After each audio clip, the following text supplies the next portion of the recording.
रफूगरों से मुलाकात करके आया हूँ, तुम्हारे जख्म दिखाए हैं बात करके आया हूँ। पुलिस खरीदी थी खलील साहब ने? ये मुझे नहीं पता, हो सकता है उन्होंने खरीदी ही हो। लेकिन ज़्यादातर ये हनी ट्रैप्स जो होते हैं वो पाकिस्तान के अंदर वो फीमेल्स करती हैं या फीमेल्स के ज़रिए करवाए जाते हैं। इस मुकदमे का मरकजी मुल्ज़म खलीलुर्रहमान कमर है। तुम लोग तो केस डिसाइड करके बैठ गए हो। एज ए क्लाइंट ये इन लोगों को जानती है, इसके अलावा उसका कोई ताल्लुक नहीं इन लोगों से। कितनी औरतें तुम्हारे गैंग में शामिल हैं जिनको इस्तेमाल करवाते हो? डंडा पकड़ी इसका। डंडा पकड़। देखिए जी, बड़े हौसले की बात है कि खलील साहब ने कितनी उनकी ट्रोलिंग हुई।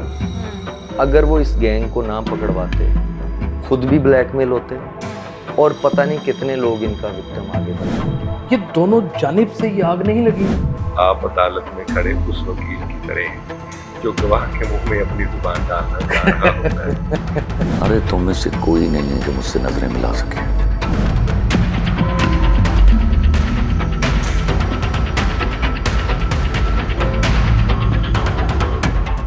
रफूगरों से मुलाकात करके आया हूँ, तुम्हारे जख्म दिखाए हैं बात करके आया हूँ। पुलिस खरीदी थी खलील साहब ने? ये मुझे नहीं पता, हो सकता है उन्होंने खरीदी ही हो। और हम आपने तो मेरा दिल बंद कर दिया ये बातें सुना के। फिर क्या हुआ? क्राइम रिपोर्टर का दिल तो बहुत मजबूत होना चाहिए सर। मुझे नहीं पता था कि आपका दिल इतना कमज़ोर है। आपको क्या लगता है आमना रोज बेकसूर है? बिल्कुल बेकसूर है। बेकसूर है तो ये क्या टोपी ड्रामा है?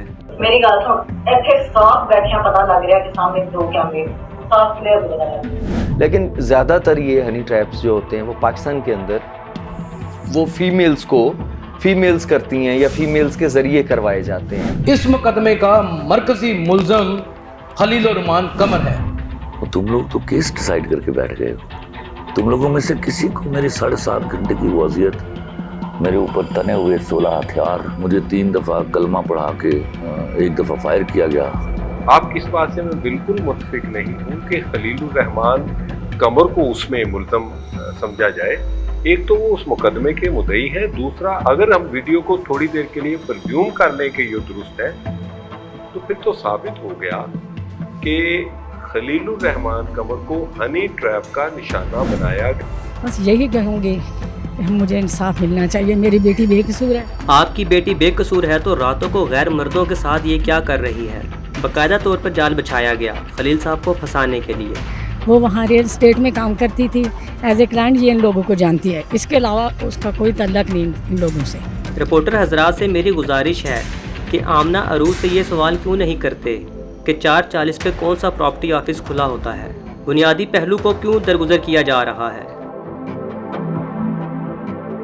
दो चीज़ें हैं, अगर उसको कपड़ों से बाहर कर दिया जाए बंदे को सोशल मीडिया पे, या उसको कहीं ऐसी जगह पे बुला लिया जाए जहां पे वो सारे के सारे जो उसके खातून के साथी होते हैं वो पकड़ के उसको ब्लैकमेल करना शुरू कर देते हैं, उसको कपड़ों से बाहर करके। मकसद यही होता है कि बंदे को किसी न किसी हवाले से बरहना किया जाए और फिर उसकी वीडियोस या तस्वीरें बना ली जाएं। इन्होंने मारा है, बिजली के झटके दिए हैं बच्ची को, ज़हनी तौर पे बहुत टॉर्चर करते रहे हैं, मारते रहे हैं, तो ये जुल्म है। जो खलील साहब को मारा पीटा गया वो जुल्म नहीं था? खलील साहब की इज्जत को दागदार किया गया ये जुल्म नहीं है? जो लड़कियां गैर मर्दों के साथ ताल्लुकात बनाती हैं दौलत और शोहरत के लिए, उनके साथ ऐसा ही होता है। बुरे काम का बुरा नतीजा। कोई इंसान ये चीज़ बर्दाश्त कर सकता है? बेटियां सबकी सांझी होती हैं। बेटियां सबकी सांझी होती हैं। वकील साहब, आप सब लोग बुनियादी पहलू को दरगुजर नहीं कर सकते। आमना अरूज ने खलील साहब से रब्ता किया और रब्ता रखा, इन्हें फंसाने के लिए अपने पास बुलवाया और रिकॉर्डिंग की ब्लैकमेल करने के लिए। अगर आमना अरूज खलील साहब से रब्ता ना करती तो खलील साहब की लाइफ में कोई आमना अरूज ना होती। सुबह 4:40 पे क्या करने के? भाई बात दिन और रात की प्रोफेशनल लोगों के लिए नहीं होती। बात यह है कि उनका, अगर उनको हनी ट्रैप बेसिकली लड़की का नहीं दिया गया, इसको रंग गलत दे दिया उनको पैसों के हवाले से कि एक बंदा लिखारी है, उसको कहें कि आपको 1 करोड़ रुपए का प्रोजेक्ट दे रहे हैं तो वो किसी भी टाइम चला जाएगा। मेरे मीडिया के काफ़ी सारे दोस्त हैं, तो हम सुबह 3-4 बजे घर आते हैं। घर में खातून ने टेलीफोन करके उन्हें बुलाया, बुला के हनी ट्रैप किया। बिल्कुल ठीक। और हम खलीलुर रहमान कमर को जरूर मुल्ज़म गिनते अगर उसके बाद मुसल्लह लोग आके उनको गन पॉइंट पे अगवा करके ना ले जाते, उनके एटीएम से जबरदस्ती पैसे ना लिए जाते, उसके बाद उनको तशद्दुद, जिस्मानी और ज़हनी तशद्दुद का निशाना ना बनाया जाता। आप तस्वीर के पूरे पर्सपेक्टिव में देखें, सिर्फ एक डायमेंशन को लेके आप बाकी पूरी तस्वीर को भूल जाते हैं। एक बात राज़्यूम तो कीजिए एक पल के लिए, एक शख्स जिसने टेंजिबली कभी गन हाथ में पकड़ी नहीं है, उस पर 16 बंदे लेटेस्ट गने तान के खड़े हों और उनको उसको बार बार बताया जाए कि हमें तुम्हें मारने का हुक्म है। हनी ट्रैप पहले भी कई बार हुआ लोगों के साथ, ये कोई पहली बार नहीं हुआ। मेरे पास बहुत से रिकॉर्ड हैं हनी ट्रैप के।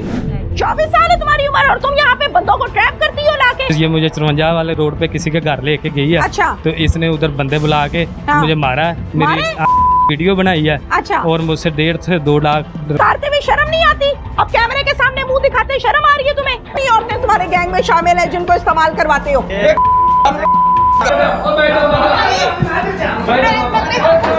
डंडा पकड़ी इसका, डंडा पकड़ डंडा। आप लोगों ने इन लोगों के लिए तो कोई वीडियो नहीं बनाई, क्यों नहीं बनाई? व्यूज नहीं मिलने थे ना, इसलिए। इंसाफ करना है तो आप भी सबके साथ करें। और ऐन उस वक्त जब मैं ये FIR कटवा रहा था, मेरे जहन में खलीलुर रहमान कमर नहीं था, मेरे जहन में मेरे लोग थे कि दोबारा इनके साथ ये खिलवाड़ ना हो। खलील साहब, आपका एहसान है सब लोगों पर, लेकिन निशानियां समझदार लोगों के लिए हैं। लोगों का तो काम है और सदा क़यामत तक रहेगा, इसलिए आप लोगों की परवाह छोड़ दें।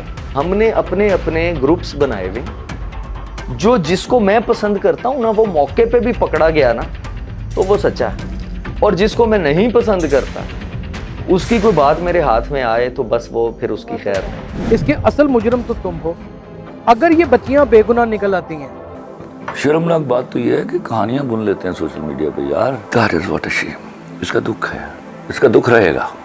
तुम कितनी अथॉरिटी से वो झूठ सच बनाकर पेश करने की कोशिश कर रहे हो, सिर्फ व्यूज के लिए।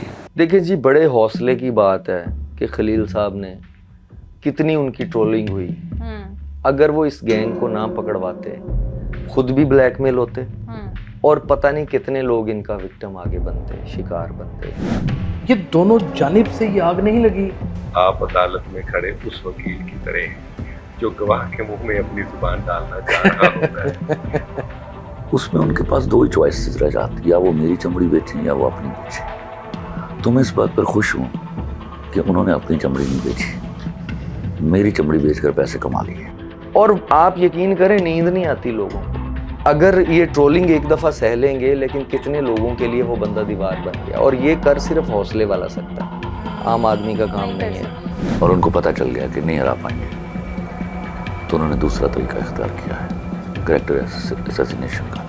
मैं अपने परवरदिगार के सदके जाऊँ, मैं परेशान था कि मैं इसकी क्या दलालत दूंगा। तो 2 दिन बाद इनके मोबाइलों से एक वीडियो बरामद हुई जिसमें ये प्लानिंग कर रहे थे, जिसमें वो कैमरे सेट करवा रहे हैं। जो सबसे ज़्यादा परेशानी मुझे थी वो मेरे घर की थी, अपनी बीवी की थी। वो जब उन्होंने देखी तो वो थम गए। उनका थम जाना मेरी पहली कामयाबी थी। तो सोशल मीडिया के ऊपर जो लोग वायरल कर रहे हैं खलील साहब की वीडियोस, वो उनके भी अकाउंट्स उसके अंदर डाल दिए हैं कि उनके ऊपर भी कार्रवाई की। यानी बस ठीक है, खलील साहब का जुर्म इतना है कि वो ट्रैप हो गए। ट्रैप हो गए। ये वही लोग हैं जो पिछले 4.5 साल से मौका ढूंढते थे कि कोई ऐसी चीज़ खलीलुर रहमान कमर के हाथ आ जाए और उनको अपने एजेंडे को आगे बढ़ाने का मौका मिल जाए। दुख है बहुत, मैं चल रहा हूँ इस तकलीफ से। कितने गिर जाओगे तुम कि मेरी बीमारी का भी मजाक उड़ाओगे। कि ऐनक पहनी हुई थी, वो नजरें नहीं मिला सकता था। अरे तुम में से कोई नहीं है जो मुझसे नजरें मिला सके। ऐनक इसलिए पहनी हुई थी कि यहाँ चोट लगी हुई थी, अभी वो मकाम नहीं आया कि खलीलुर रहमान कमर किसी की आंखों में आंखें डाल के ना देख सके। खलील साहब की कोई भी वीडियो आ जाए, लेकिन बुनियाद तो हनी ट्रैप ही होगी, इसको कोई बदल नहीं सकता। खलील साहब, हम आपके साथ हैं और मेरी सच्चे लोगों से दरख्वास्त है कि अब तो खलील साहब के लिए आवाज़ उठाओ। बहुत दिल दुखाया है आप सब यूट्यूबर ने। इंसाफ वाली भी वीडियो बनाओ और अपलोड करो। ये कौन सी जंग है जो आप लड़ रहे हैं? मैं जनरली लोगों के लिए, लोगों को, बहुत सारे लोग ऐसे हैं जिनके साथ इन्होंने किया होगा और वो मुद्दई बनने के लिए तैयार नहीं हुए शर्म की वजह से, तो शर्म गई भाड़े में। मुजरिम को छोड़ देना पूरी कम्युनिटी को नुकसान देने के बराबर है। एक चीज़ है, देखें, जहाँ पे ये लोग बुलाते हैं वहाँ पे फिर उन्हीं की चलती है। वो क्रिमिनल्स होते हैं, वो आपको जो है वो गन पॉइंट पे कुछ भी करवा सकते हैं। If my wife is happy, उसने मुझे ये सारा कुछ, जब उसको काउंटर वीडियो मिली तो उसने मुझे एक जुमला कहा था, खलील ना छड़ी ना हो तो इंशाल्लाह नहीं छोड़ूंगा। अल्लाह मेरी मदद करे, क्योंकि मैं बार बार कहता हूँ ये मेरे पर्सनल बेनिफिट्स के लिए नहीं, it is for the general public welfare. किस तरह का इंसिडेंट कोई ख्वाब में भी ना सोचे दोबारा करने का। खलील साहब, आप इन चंद कम ज़र्फ लोगों की वजह से अपना दिल छोटा ना कीजिएगा। ये वही लोग हैं जो जिंदा का दिल दुखाकर मैयत से माफ़िया मांगते हैं।